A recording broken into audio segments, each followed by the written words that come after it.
Hi, my name is Ilan, and in this video we'll continue reading together the first chapter of the book of Genesis in the original.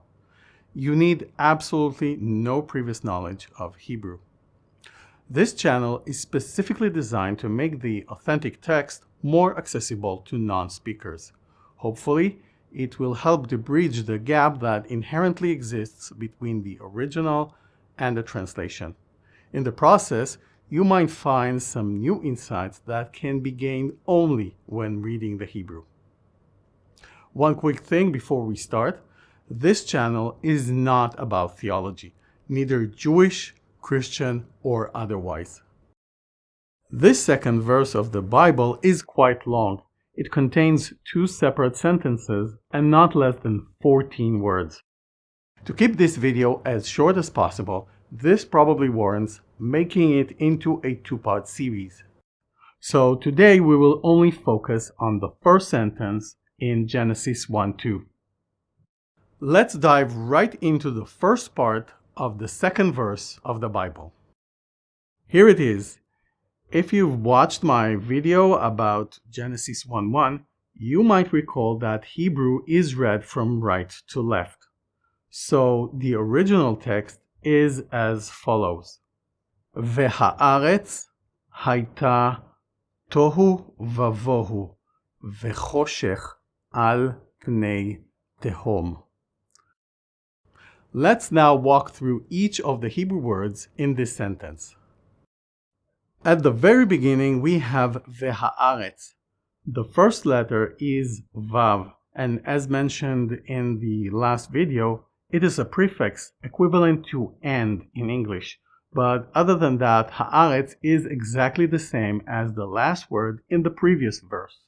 You might recall that haaretz is commonly translated in English as the earth. However, it also means land, like ground or a country.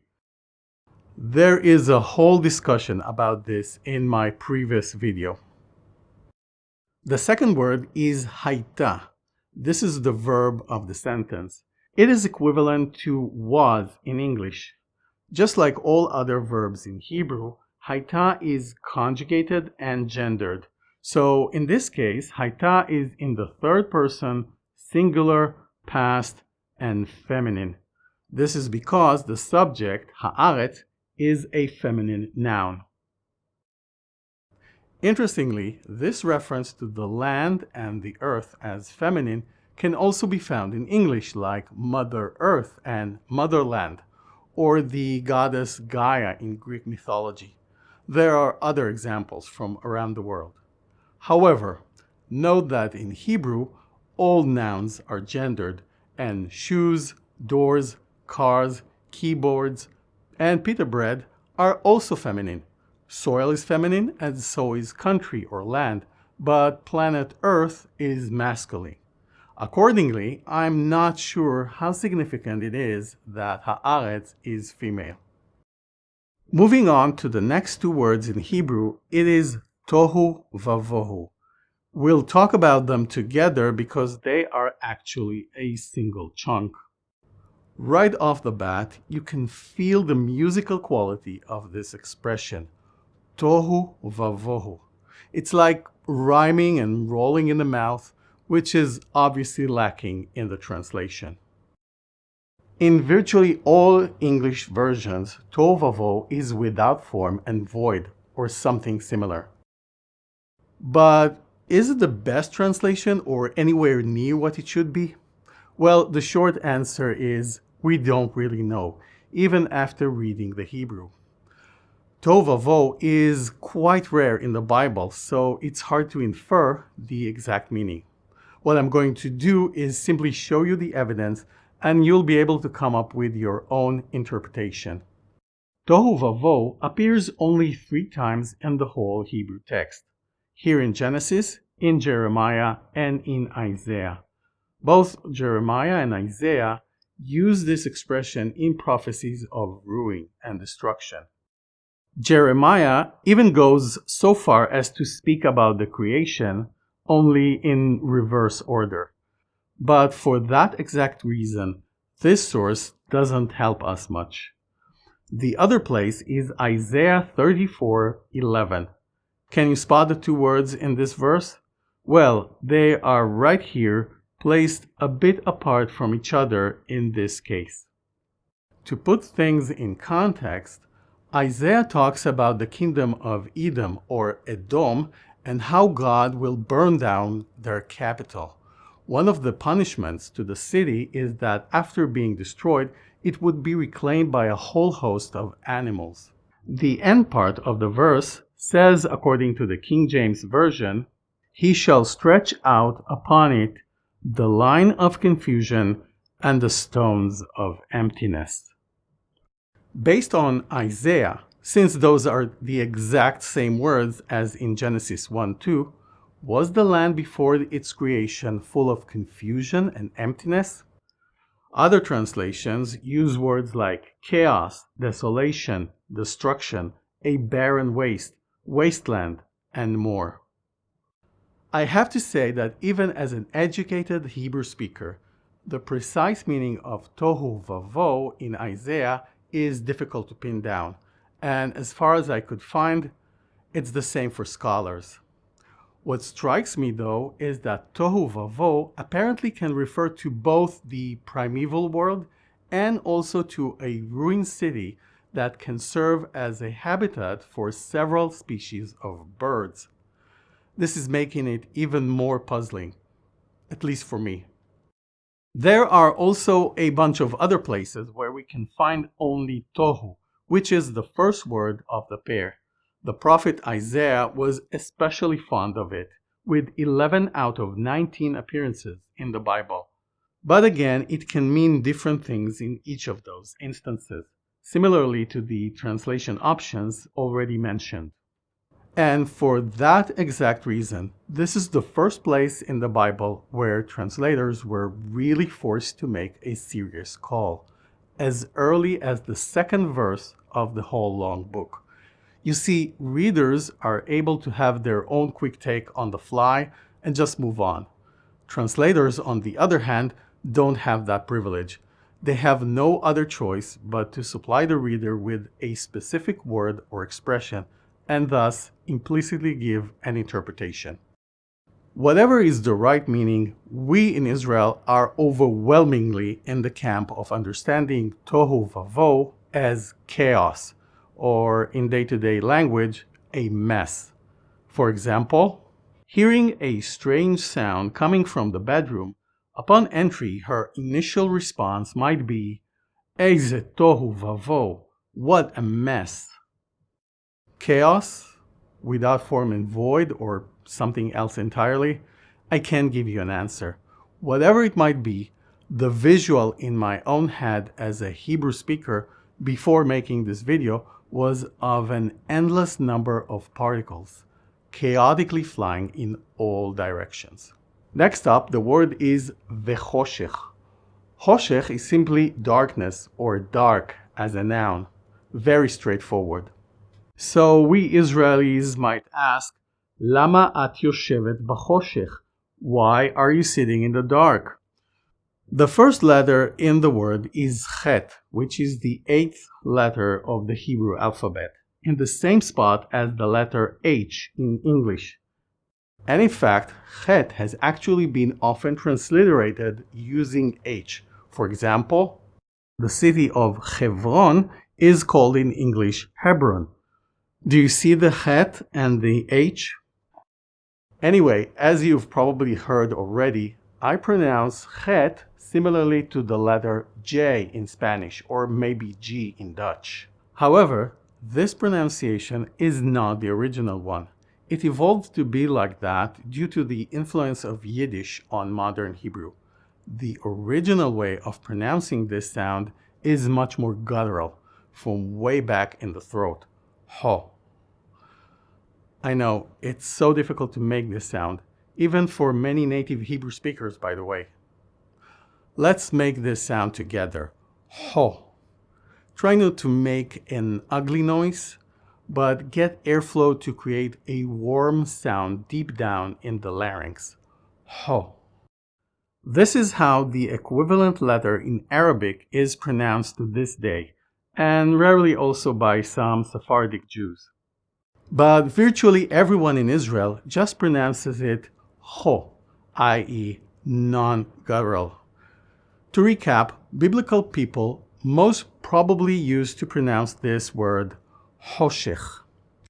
By the way, the last letter of this word is kaf, and here it has a very similar sound. I don't want to confuse you, but this letter has always been pronounced the same way we Israelis do now, as a non-guttural sound, ho. You have both instances of that sound in this single word right in front of you. Let's read it one more time. Khoshekh, traditional pronunciation, Khoshekh, modern. Moving on, it's again a two-word expression, al pnei. The short horizontal line in between is the Hebrew equivalent of the hyphen, meaning that the two words work together. Going slightly deeper, the first word of this couple is al, which translates as on. For example, hadubi al hashulchan, the teddy bear is on the table. Note that the first letter ayin is also originally a guttural sound, ah. This guttural pronunciation too is preserved in Arabic, while virtually all Hebrew speakers nowadays pronounce this as ah.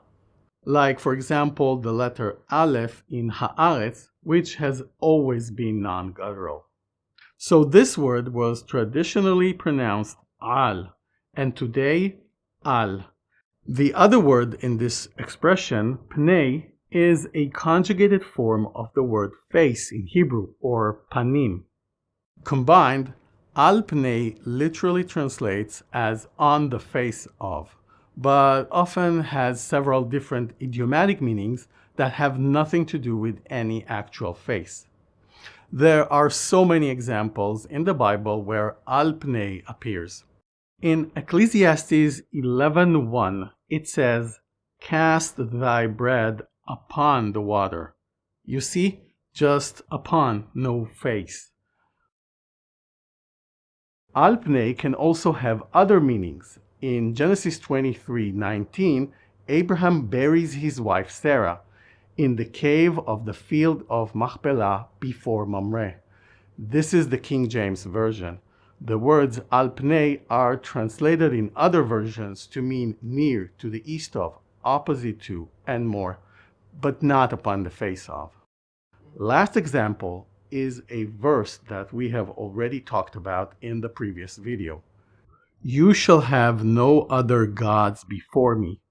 We have here a slightly different derivative in Hebrew, al panai. It literally translates as on my face.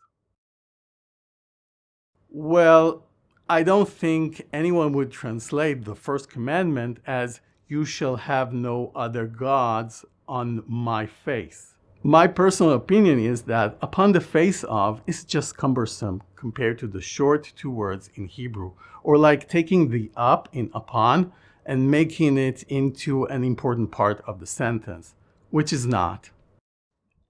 Al pnei is just a higher register version of al, much like upon is a higher register version of on.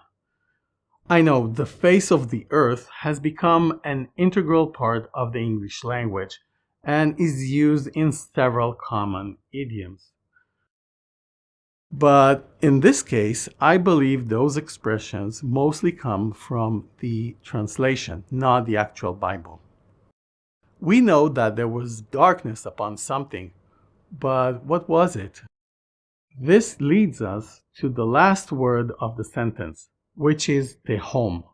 The normal English translation is the deep. The common meaning of Tehom in modern Hebrew is a precipice or a chasm. So you might go hiking in Israel and come to a sign reading Sakana Tehom. So visualizing it from the point of view of modern Hebrew speakers, the scene you might see in your head in this verse is of darkness and a deep or even an endless fall. When looking up other places in the Bible where the word Tehom appears, it strongly suggests that we, modern Hebrew speakers, might have gotten away from the original meaning in this particular case. Based on those other instances, the original biblical meaning of Tehom appears to refer to a massive volume of water, such as in the sea or the ocean. The Song of the Sea in the book of Exodus, chapter 15, is especially revealing. Note that Tehom appears here in its plural form, Tehomot, probably for emphasis. Reading those verses, it is quite clear that the word Tehom describes the huge volume of water that was frozen in place so that the people of Israel could cross the Red Sea. And then, when all of them were safely on the other side, the same Tehom covered the pursuing Egyptian army. There are several other examples. In the story of Noah's Ark, the flood starts with those words. That same day, all springs of the great deep burst. And only then the heavy rains are mentioned.